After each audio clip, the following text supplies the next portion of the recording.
Although Prime Minister Dr. Terrance indicated in the National Assembly he would say how many passports have been issued under the Citizenship By Investment program when he reported to Parliament following an internal review of the CBI program, the only figures disclosed were those concerning a prison project that was started under the previous Team Unity government. While significant time was spent on explaining why changes were made to the program after the Labour government took the reins of state, the basic statistical information on the St. Kitts and Nevis Citizenship By Investment program remained elusive. Speaking in the March sitting of the St. Kitts and Nevis National Assembly, Prime Minister Drew specifically stated that he had asked for the CBI data so that he could report to the citizens of St. Kitts and Nevis.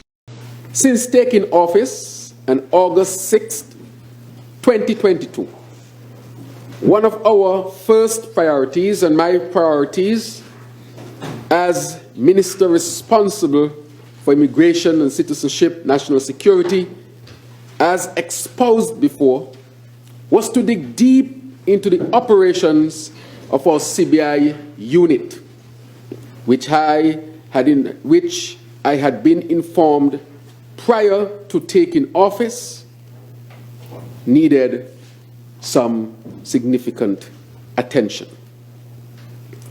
Despite those warnings, I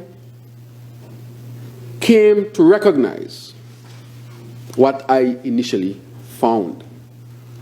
And what I found prompted me to immediately and urgently, within my first few days in office, to commission a comprehensive review of the CBI regulations and ask for the important CBI data so that I could report comprehensively to our citizens who deserve to have this information, our citizens home and abroad, what I had found and why we had acted so swiftly to save the CBI program.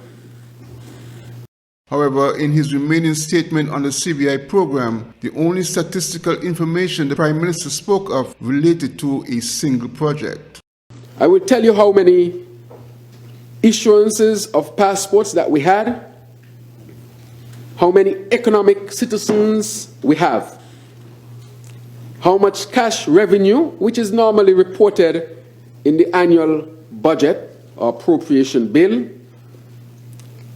and how much revenue per passport would have been generated, why and what we did to save the CBI program, and what we plan to do to make the program sustainable. And I've been asked multiple times about the numbers, Madam Speaker. What are the numbers? And we had to do an in-depth analysis and deep dive to get into the numbers, which we are still seeking to do, Madam Speaker.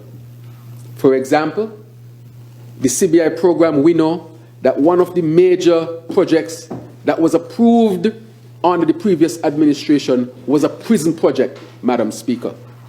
A prison was approved.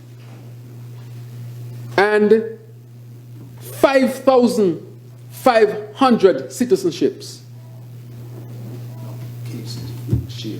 or shares rather, Madam Speaker, shares, as it was called then, shares, was used for that project. It means, therefore, that 5,500 main applicants, if they were to invest in the prison project, can apply for citizenship, and if they would have passed the due diligence and other screening procedures, can access our passport. But, Madam Speaker, that is just the main applicants. If you have a family of 4, that is a single share. With a family of 4, that's 4 times 5,500. At this point, the Prime Minister goes on to talk about the prison project specifically, but does not mention or speak to overall basic CBI statistics. The Labour administration, since taking office, has been championing a good governance agenda, inclusive of openness and transparency. However, the basic statistical information on the Citizenship by Investment program remains unattainable to date. Glenn Barth reporting for SKN Newsline.